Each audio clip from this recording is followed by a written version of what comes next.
Hello, Daily Wellness community. Today we are diving deep into a topic that is close to the hearts of many of us moms, nourishing our kids with real, wholesome food. Join me as I chat with Hilary from School of Lunch. This woman is a passionate advocate for transforming school lunches into nutrient-packed meals that kids actually love. She's going to share her own journey of healing her family through food, and also the story of creating a vibrant school lunch program. It's amazing the insights that she shares on how we can all make a difference in our children's health. So, settle in and get ready to be inspired by this woman to take charge of your family's nutrition and to create a healthier future for our little ones. Let's get started. Welcome to the Daily Wellness Podcast. I'm your host, Melissa Meredith.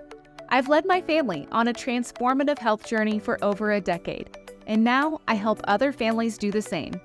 This is a place where busy moms can learn about healthy living. I hope that what you learn here helps you feel empowered to take the next step in your family's health journey.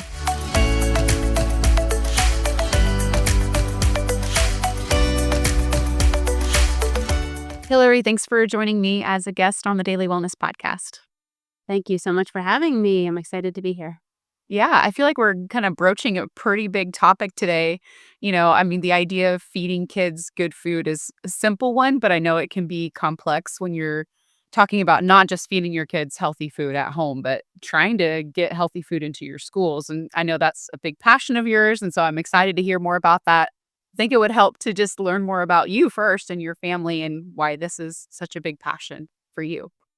Yeah, it started out, I have a whole kind of history of a healing journey with me and my family, going from, going fat-free in high school and then sort of having an eating disorder, or really kind of having an eating disorder around, being afraid of fat, and fat was going to make me fat and clog my arteries and all of that, and playing sports and just pushing my body but not replenishing with anything real nutrient dense. And I went through infertility and had ended up with 5 children. I won't go into the whole story because I've done lots of podcasts. So I tell the whole story or not, because all of a sudden it's like 20 minutes later, the whole story. But from, epilepsy and head tics to speech delays to eczema to a husband with cancer, a father with Alzheimer's, my infertility, like it all just started to unfold and unravel, like our health.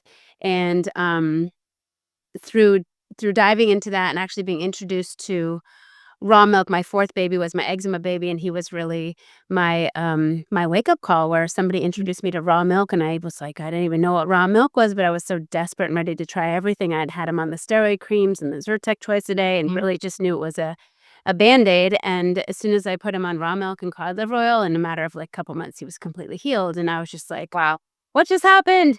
And I was just full on headfirst into doing more and more research, just immersing myself in this real food community and food as medicine, and learning as much as I can, and wanted to continue the healing journey for my whole family.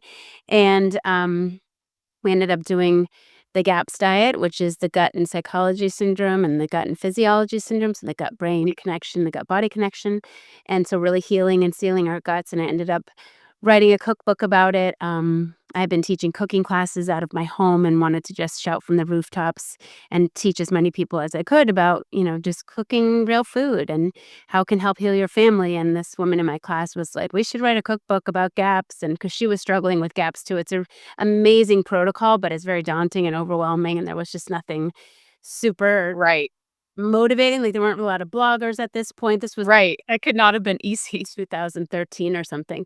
So I was like searching for information and inspiration. And so she's a photographer, Mary Brackett, and she's like, we should write a book. And so we ended up writing kind of wanted to create a roadmap to health for parents or anybody really looking to heal themselves and their families, and to be able to curl up in bed and look at beautiful photographs and easy recipes and know that they could heal with real food. And anyway, our cancer journey, I handed my cookbook over to the publisher, and then my husband was diagnosed with throat cancer, and that brought us from Massachusetts to California.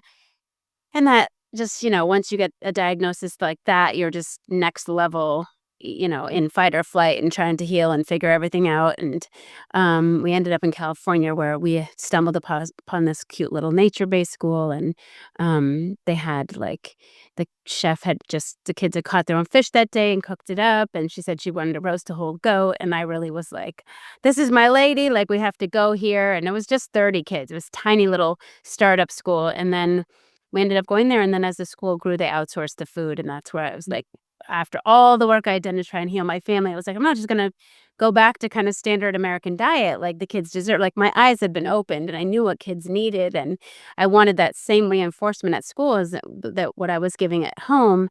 And so I stepped in to be the snack coordinator. And then halfway through the year, I became the lunch lady. And here we are 9 years later. And we feel like we really have the most nutrient-dense school lunch program in the country. And now we train people, anyone and everyone who wants to learn about this way of living and eating and preventing disease. You don't have to aspire to be a school lunch chef. You can just want to take control of your own health. And so we have our training academies that we run throughout the year. So that's sort of, I try to shorten it up. I don't have it all perfected, but that's kind of, ask me anything. And how big is the school now that you're the lunch lady at? Now it's like about 150 people. So it was like what's between 150 and 175 that we're feeding every day. Yeah. So, I mean, your first project was really a cookbook for adults, right?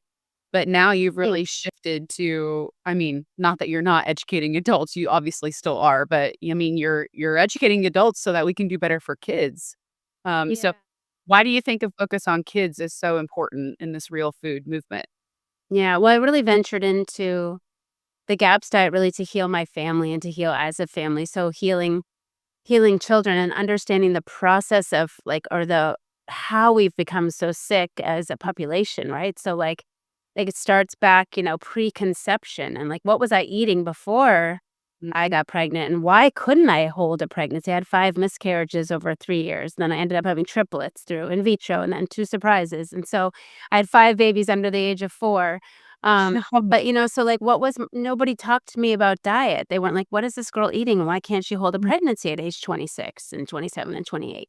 So I look back to like, my goal is really to, understand that, it's so important to look at your nutrition and how you build your body so that you can give birth to a healthy next generation of kids. And there's nothing more amazing and more important than having a healthy baby. Like, when you don't have a healthy baby, it's really devastating and exhausting and overwhelming. And so many parents these days, me included, have kids with issues, and then you have your own issues. And so you spend all your time and all your money and energy trying to regain health. And so if we could just start off healthy and, set these kids up with a foundation of health.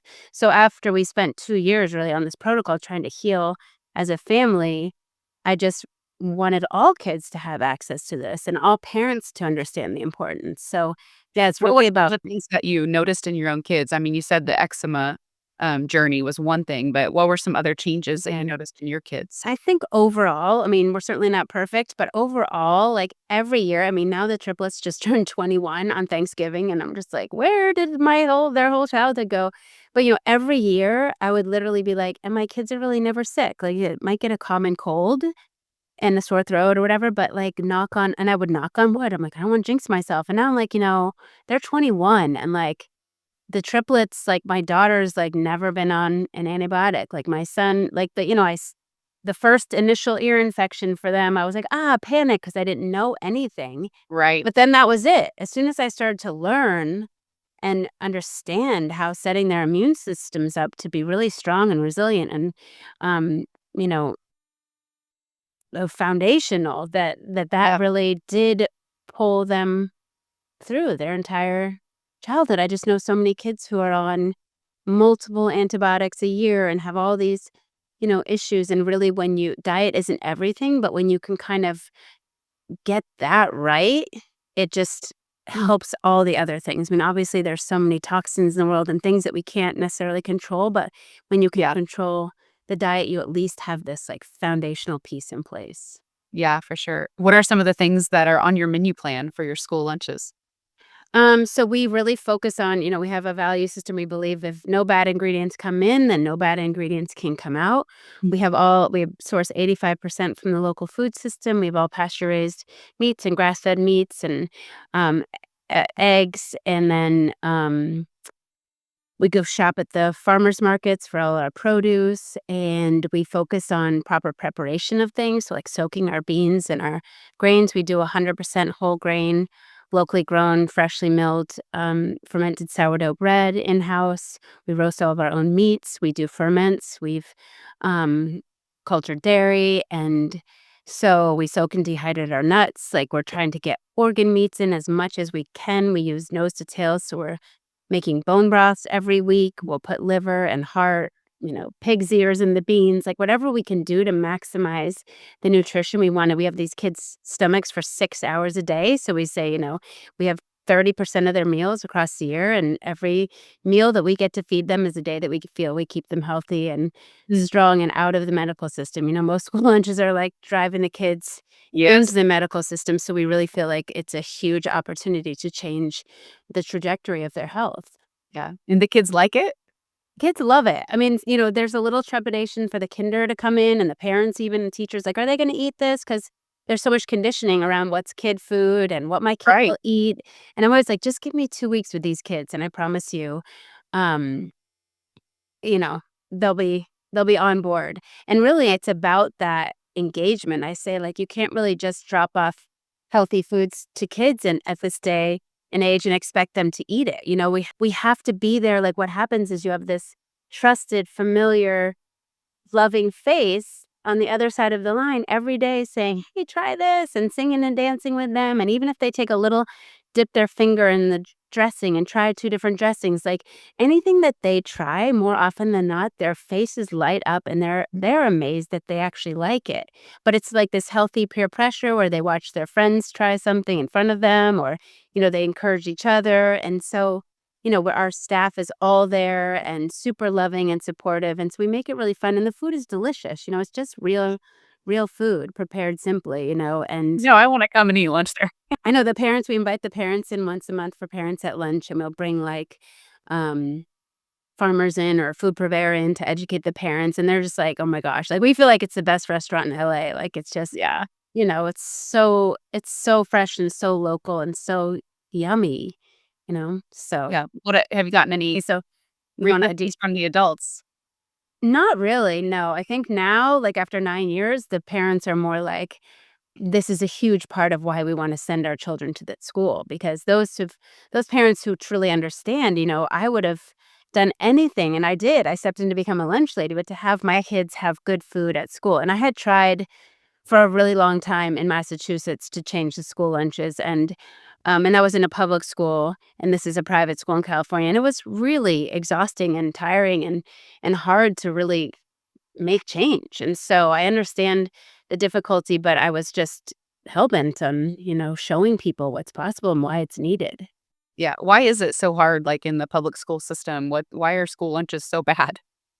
Well, I think it's a lot of factors. I mean, first of all, the dietary guidelines, I feel like, really need to change, and hopefully that will be headed in that direction. But, moving away from meats and saturated fats and full fat dairy, like those are some of the most nutrient dense foods that we need to be giving our children. And when you remove those, you push more towards carbohydrates, and a lot of those are processed carbohydrates. And, there's a lot of government subsidies. There's many factors that are at play. And then you think of the people who are the food service directors who are running the programs, and what's their education? Are they being trained on the dietary guidelines? And so, there's misperceptions about what is a true nutrient-dense diet for children and what do they really need. And so there is opportunity, though, I really feel like, to make change within the system that they're in. You can make better choices within a Cisco system, where they're getting a lot of their food. You definitely could make better choices, but I think it's just sort of like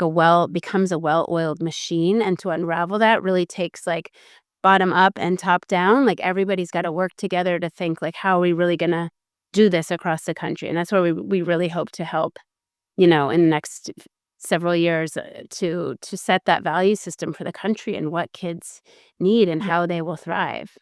Yeah, because right now it's like a federally funded like school lunch program, right? And so they're kind of bound by They're what both the federal government parameters are. Yeah, you have the kind of handcuffs there, but it does depend on how enlightened the head of school is or how enlightened the food service director is. I have a lot of public school friends who are food service directors who are doing a pretty good job, because they care and they know.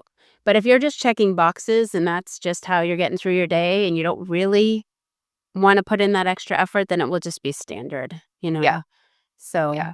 I've depends. seen the Moms Across America testing on the Oh, school lunches, and it's just horrible. I mean, there's heavy metals and, I think there's like a there's chicken glyphosate. contraceptive and I don't know, it's all Yeah, it's stuff. glyphosate. I know I was sort of like, I didn't want to jump on that bandwagon too much, although it's super important that people know that information. And Zen is a friend of mine, Zen Honeycutt, and it's like, it's so important. But I'm like, to me, so okay, we got to know the information and then we have to have a solution, right? Because a lot of people just, it's Right. too much, right? Like your kids are being poisoned at school every day. And you're just like, yeah. As parents, we have like hair on fire all the time anyway. So it's like, what's the solution?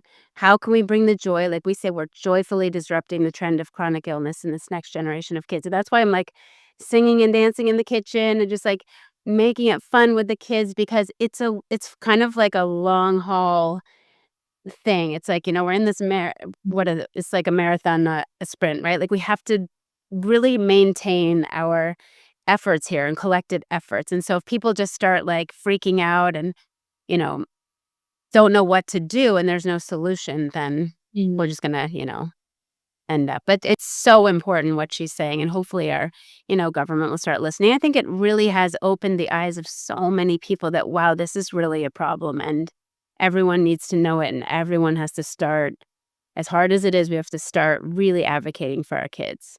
Yeah. So what do you see as some of the solutions? Well, I would like personally to train the masses. I always say I can't change a million schools, but I can train a million people. So if everybody were trained on a value system and the government guidelines were, you know, altered and so they are truly, you know, feeding kids proper food. Proper food is the way, we ate for millennia as we evolved to eat as humans, and local foods and foods that were free of chemicals and food dyes and preservatives as much as possible, right? Then I think that change can happen. Yeah. I homeschool my kids, so I'm feeding them at home, but I do send my boys to our public school for a couple classes so that they can play sports. That's how it works in our state. And so, I'm thankful that they're not, I'm not having to, send lunches with them or whatever and figure out the whole food system. But I mean, they go to a school with over 1,000 kids. So I'm just imagining like, how would it even look to try to advocate and make change in such a big school lunch program?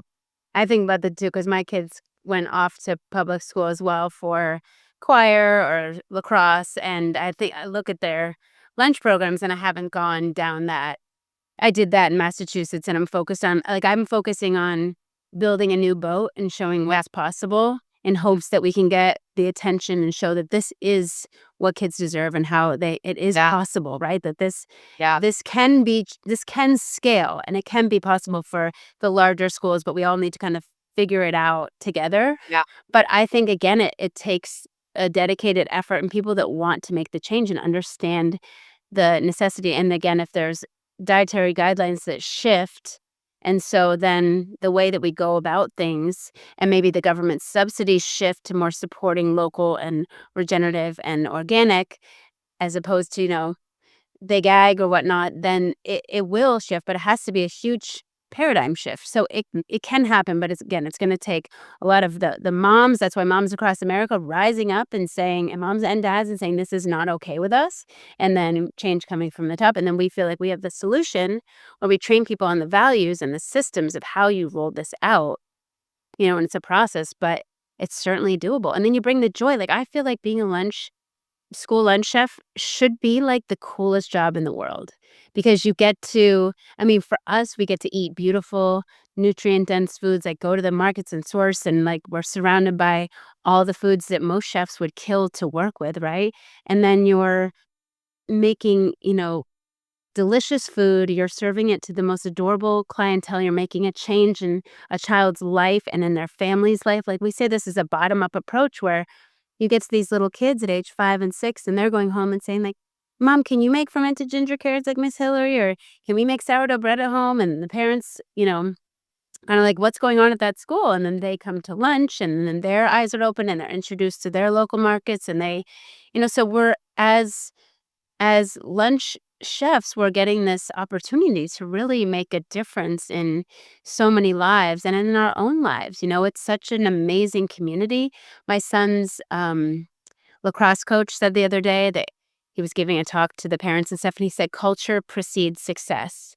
And that has like completely stuck with me because I said, the reason we're successful at Manzanita is that we've created a food culture within the community of the school, and then a kitchen culture. Like, we say, check your ego at the door. Mission is the boss. You come and work in this kitchen. Mission is the boss. It's not about who's fast, making the best foods or whatever. It's not a competition. It's about really making the most nutrient dense foods and serving it up with love and changing these kids' lives. And so, Yeah. honestly, I think people should be graduating from like culinary school and wanting to step into this Mm. work. It's super fun. Yeah. What do you guys do at your trainings? What kind of foundational stuff are you trying to instill in people there? Yeah, so the training is a 5-night intensive. And after starting the school lunch program, I was just like, everybody needs this information, not just school lunch chefs. And I know as like a mom myself, I would have, you know, killed for the information to just know how to reset my family and get on the right track and then have like-minded community to support me. So it's a 5-night intensive in Topanga, California, where we really like drop people into nature and let them disconnect from their day-to-day and be again in community, share their stories, be vulnerable. And we go through the systems of, from soaking and sprouting grains and beans and nuts and seeds, and then making homemade sourdough and making fermented vegetables and raw dairy and fermented raw dairy, and then meat stocks and bone broths and slow roasted meats and roasting chickens and turning them into bone broths. We take them to the Santa Monica Farmers Market and show them how to interact and engage with their local farmers and ask the right questions and hug a farmer, shake their hand, hear their story. We bring all the bounty back from the farmers market and show them how easy it is to cook up like the most beautiful, delicious food. When you just source locally, it's just, we say simplicity is gourmet. It's not complicated. There's so much, overstimulation with all the TikToks and Instagram and, food-worthy photographs and all this. But it really is like if you have real food prepared, simply, it's really just gorgeous. Yeah, as is. And then we also have lifestyle that we bring in because we believe food is foundational, but it's not everything. So we have the North American director of Wim Hof who comes and teaches people about the power of their breath. And just, it's just such an amazing tool that we all have with us all the time in our toolkit, but we don't necessarily know how to use it. And especially working in a kitchen or being a mom or a parent, it can get super stressful. So tapping into your breath. And then we also do cold adaptation. If people want to, they can show that, we can do hard things, and supporting one another to jump into a cold plunge for a couple minutes is like really Wow. quote unquote an icebreaker where people just are like, yeah, like we could do this, and everybody gets jazzed up, and it's super fun. And it just really, for me, I hate the cold. So for me, it's always every single time I get like teary eyed because have this fear of like being cold. And then I'm like, I feel so amazing after I do it. And then we have Bam Lionheart from Primal Movement, taking people like we're all about, going back to the way our ancestors ate and how we evolved eating. And Bam is about taking us back to the way our ancestors moved and how we evolved to move and thrive and be pain-free through, and have longevity. So we don't think about how when we're sitting in front of screens and our necks are down or looking at a phone, and the shoes that we wear. I mean, he held up my flip-flop and he's like, these are McDonald's for your feet. And I'm like, what? So it's just it's like the more information you have, when you know better, you can do better. So it's just like little bits of information. We have Hilda Labrada Gore, who comes from Holistic Hilda and the Wise Traditions podcast. She used to host there, and she does early morning sunrise walks and talks about, the secrets that she's discovered in traveling across the globe, much like Dr. Weston Price did back in the 20s and 30s, of just how people were thriving before industrialization and what were their daily habits. And we have Janine Farzan, who comes from Awfully Good Cooking, who talks all about organ meats and the power of organ meats and demystifying them. I think so many of us adults are squeamish about it because we didn't grow up with it, but really the power of organ meats is so healing. I mean, they're so healing. So stepping into that, and Mark McAfee comes, who's the owner of Raw Farms, which is the largest raw dairy in the world. So, really teaching people about, the benefits of raw dairy and making sure that people feel really comfortable with it. I would say in teaching my cooking classes, that was the one thing that people were most worried about was raw dairy. But when you really understand it, then you're empowered with the information to make, the best choices for your family. Yeah. So And who are the people coming to your training? Is it just for people that want to cook at their school? no, we have literally last year we had a 16-year-old. I think this year we might even have a 14-year-old. But we have, from 16 to 75 grandmothers, young women, a lot of young women who know there's a better path forward or have been sick themselves in their 20s, with autoimmune and different things. And they're like, there has to be a better way. We have moms, dads, families, school lunch chefs, school administrators, food service directors. It's kind of this magical mix because we have really talented, highly trained chefs that are coming in, and then a 16-year-old. But I think that's is so magical, is that kind of ego is taken out and everyone's sharing their stories and working together, and that's how we all learn, right? So you might know a lot about cooking, but you might not know the perspective of a 16-year-old and what they're looking for. So it all just is super cool. So yeah, that's one of the things that is hard with our name, School of Lunch, is people are like, oh, you have to be a school chef, but we really welcome anybody, and we just really want anybody and everybody who wants to learn this information. We really want to give them all the information we have, and then you take it out into your community and do whatever you want with it. We have people who step into churches. There's a woman who graduated last year who's revolutionized her church, because a lot of churches are like schools where they're serving the worst foods on the Wednesday night suppers. And if your body's your temple, you want to put the best foods in there. But again, it's people just don't know. So you joyfully share the information and empower people, and it just becomes this wonderful, joyful thing because everybody wants to be healthy and have healthy kids. Yeah, for sure. So is that kind of your big dream with this whole project, is really just to empower people to go out and change their own lives and impact others? Yeah, be the ripple, right? I was passionate about school food, but if your passion is your church or a hospital, if it's just taking control of your own health, or you just want to heal your family, or if you're a grandparent and you think, you can be that. I mean, I'm even like that with my own kids. I'm like, okay, because they're all going out, in their 20s and later teens now. And I have to watch them go out into the real world, which is really challenging. So for me, it's the more of us that can hold that line for our kids and really be models for them, then it will be easier for these kids to navigate the world and try to find better options. But right now, it's all forces are kind of against them. There's not a lot of, in college, the school food isn't great. And every restaurant might have seed oils in it. And, so it's that's what I'm saying about the information can be so overwhelming that people put the blinders on and just bless the mess. But if you can just start bit by bit and finding local eggs or weeding out stuff from your cabinet that you read the ingredients and it's not good. And so it's a whole process. And we've all been, kind of, it's a slow drip of going down the wrong path across the last, several decades. And so we have to forgive where we are and just move forward together with a brighter vision. Yeah. One thing I wanted to go back and ask you about was, you mentioned soaking your nuts and seeds and soaking your beans and doing the sourdough. What is it about properly preparing those foods that changes them? Yeah. So most all nuts and seeds and grains and legumes have a protective coating on them, these phytic acid and enzyme inhibitors. They're kind of our nature's defense mechanism. So a lot of times we have to do the work outside of the body to make it easier for the body to digested on the inside. And that's what our ancestors knew, right? They went to great lengths to prepare foods, and now everything's about convenience and faster. And so we've stripped those processes, and now we're finding all these gut issues, and people can't digest things, and we're not absorbing the nutrition. And so, and again, it's about the systems, because it can seem overwhelming, but a lot of these processes take 30 seconds here or 2 minutes here and 5 minutes here. And so once you understand that flow, you just start to build your systems. When you salt a pork shoulder, one night before, and then you pop it in, you decorate it a little bit with whatever, some herbs or whatever, and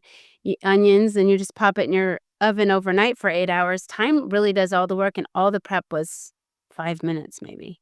So, this is the same with the nuts and seeds and the sourdough. Like we teach my 2-loaf sourdough recipe, which is just my system that I figured out for my family that I try to do every Sunday. And, sometimes I'll bake 2 loaves on Sunday, and sometimes they sit in the fridge for a day or two. But no matter what, it always just works out. And then we can bump up and scale for those school lunch chefs who want to make, at school we're making 20 to 40 loaves a week sometimes. So it just depends. But again, it's all about the systems. Like, I'm kind of that mother that never had the meal planner and was never mapped out, just sort of fly by the seat of my pants. And I don't think I'm going to change, but now I know, like someone said to me when I started the school kitchen, like, freedom is in the systems, like just get your systems down. And now I see that once I have the systems in my head, and then I stocked my pantry and my larder with the good foods, then you just know how to whip up something with what you have. It's just not complicated. Yeah. And so, I mean, do you have people doing this in bigger schools, like really trying to provide better quality food? Yeah. I mean, we have a guy in Laguna Beach who's doing 600 kids a day across multiple campuses. There's a woman in Florida who's in charge of 3,000 kids. She's starting with the bread. She's like, I'm going to start with the sourdough. So again, you can't necessarily do everything all at once. Right. And some chefs that were up north, we trained on sourdough bread. They were doing using locally grown grains. And so just, starting them where they are and what they can move, and then setting the value system. Once they understand the values, and I think that's where being surrounded by very like-minded people from all across the country who are sharing their stories of whether they've gotten sick or their kids are sick, and the why.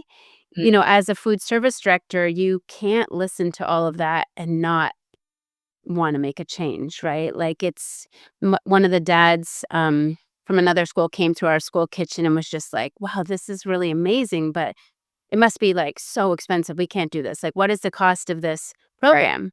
And I just looked him in the eye and was just like, the cost is your children's health. Like, drop the mic kind of thing, because I was like, if you look at it like that, then it's like we have to step back and figure out how we're going to make it work. And then it becomes like a joyful process. But if you're just like, it's impossible, we can never do it, it's too expensive, too many moving pieces, then it won't happen because no one's going to take the time. But people are doing it with larger amounts of kids. And then again, I think that's where, like, if things start to come from the top down and the values are set, then everybody will sort of move into that space, and it'll be like a joyful thing instead of like, oh, impossible. Yeah. And the people that are the naysayers who are like, no, we can't do this, they'll have to be, you're kind of like, we've worn blood glucose monitors as chefs. We did a whole citizen science project where we put them on ourselves, we put them on the kids, a group of kids and some parents and teachers. And it was really like an empowerment tool just to show how food affects your blood glucose levels. And as a chef or a parent, how can you, in good conscience, feed a child food that is spiking their blood glucose levels? How can you do that every day? Right? There's a terrible feeling if you're feeding them foods that really are driving them into illness or disease. Yes. And so it's so wonderful to be like, I'm feeding them foods that are keeping them stable and satiated, and they have energy for the whole day. And you see the vitality in the kids, right? And then you feel it yourself. A lot of our chefs come in and they, start to be really kind of blown away with the changes in their own health. So I love that. How can people keep learning from you and stay connected and find out about when your trainings are and all those things? Yeah. So schooloflunch.com, and then School of Lunch on Instagram. And our training academies, we're doing 4 this year. So February, April, June, and August. So they can DM me, they can email us at trainingacademy@schooloflunch.com, or it's all on our website. They can shoot us an email, set up a 30-minute call with us to ask questions.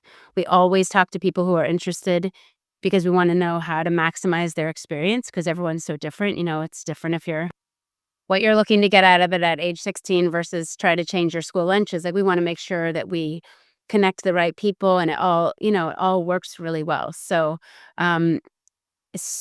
yeah, and I should mention too, like all of our instructors from the school are also participating in the training academy. So we have like just this, it's like the most amazing staff that comes and people see the joy and it's just infectious. So yeah, the best way is to DM me or to reach out on email and just follow along and come to a training academy. So Yeah.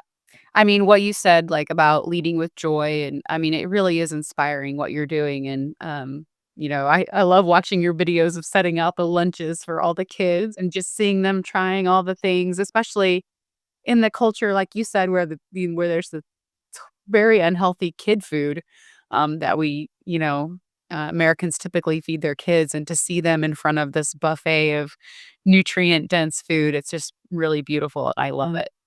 I think people have to start to see that kids will eat real food. It's like and you have to we're literally changing their taste buds. We're changing their microbiomes where they're Yeah. craving. Me, even the head of school used to be like, what is this fermented food? Like, is this rotten? I'm like, no, it's fermented and it's, putting billions of microbes in your gut. They're making it all happy and stuff. And now, year 9, he's like, I actually crave it. I'm like, that's because the good guys are like proliferating. And, so the little kids are the ones that love the ferments. Like they're just, so you see those light bulbs start to go off and it's really a misconception that they don't like real food. It's Yeah. not the culture that we've been programmed to believe is that there's a kid menu and what kids will eat. And I do believe too that, they're being born into this world with, they're inheriting poor gut flora from, my generation, whatever. We're all way less rich and diverse in our microbiomes than my great grandmother. So they're inheriting poor gut flora. They're getting, slammed with the vaccine day one of life. And then maybe they're not breastfed. And then they get an ear infection. So they get antibiotics. And then they're put on processed foods and they get another ear infection. So it's just this like spiral that we're like, how could any child keep up with that? This little teeny body that needs to build their immune systems. And so, again, it's like I wish I had known so much more. And so that I try to just spread the word and really empower moms to not be in fear, but to just keep learning as much. And moms and dads, it's really important because I think the weight of caring for children can often fall on the shoulders of one. And usually the mom, and more like some of us are working full time, and then you have kids that are sick or you don't feel well yourself. And then you're navigating all these toxins or things that are bad for it's just like complete overwhelm. So if it can become a family affair where we're in partnership, where you're talking about what you're going to serve, or hey, can you pull something out of the freezer and salt it so that I can throw it in the oven, and that communication, then it's like the burden is dispersed and it becomes, have the kids cracking eggs or setting the table or doing dishes, like something that it's like, hey, we're really prioritizing the health of our family and we're going to sit down and have family dinners and as much as possible, right? We're all busy, but that intention is so important and that support. So, Yeah. And I feel like even in the, cloud of negative things that impact our kids, real food has the potential to do so much good. Our bodies can really like heal and adapt and, detoxify when we're putting the right things in. yeah. Our bodies want to be in homeostasis, and that's one of the big things that we teach. That's what an epiphany I had working at this nature-based school is that we we are Mother Nature's miracle. We're not separate. We are miraculous beings that are designed to work. So when you look at a butterfly or a bumblebee or a flower or a mountaintop and you're sitting in awe of like the symmetry and the beauty, what if we could turn that mirror on ourselves and unzip ourselves and see all the systems that are working every second of every day to keep us walking, talking, and doing all the things we love? Like just as we wouldn't water your plants with gasoline or whatever, like why do we think it's okay to keep putting, Yeah. toxic things into our bodies and our kids' bodies and we expect to thrive, right? Yeah. So it's really about, my $1,000,000 question is, how do you wake people up before the wake-up call? That cancer diagnosis or infertility, and that's what I think it's really about, getting to the kids as young as possible, and having them kind of come back home with that joy, and infusing it into the home, and these kids are gonna be the ones that are demanding the change, I think, so, Yeah. yeah, it's so, so, so important, and it's amazing how quickly children heal too, they heal faster than adults, and when Yep. you give, yourself and your kids the right foods that nature provides, that your food knows how to digest and assimilate and absorb, you will thrive, and all those things, like the lifestyle things too, like getting sleep and sunshine and community and laughter and joy, like that's all so, so important. So, just patting yourself on the back at the end of the day and saying, I did something good today, and keep Yeah. moving forward. Yeah. Well, thank you. Thank you for inspiring us, for educating us. I do feel like, we as moms can really have a lot of influence in the world, and, not, I care about what my kids are eating, if they were to go to a school but I care about all the other kids too. And, Yeah. collectively we can really have a big impact. And so thank you for modeling that for us. Of course. Yeah. Yeah. I'm happy to be doing what I'm doing, and to help anybody who is interested, please reach out. We need the masses to jump on board. Yeah, we for sure do. And I'll have all your info in the show notes for everybody to check out. Awesome. Okay. Thanks so much. Thanks for listening to today's episode on the Daily Wellness Podcast. We hope that you found it helpful for your own wellness journey. And if so, we'd love for you to leave a review. Then come back and listen for review shoutouts on upcoming episodes. For more information, check out the show notes and connect with us on our website, dailywellnesscommunity.com.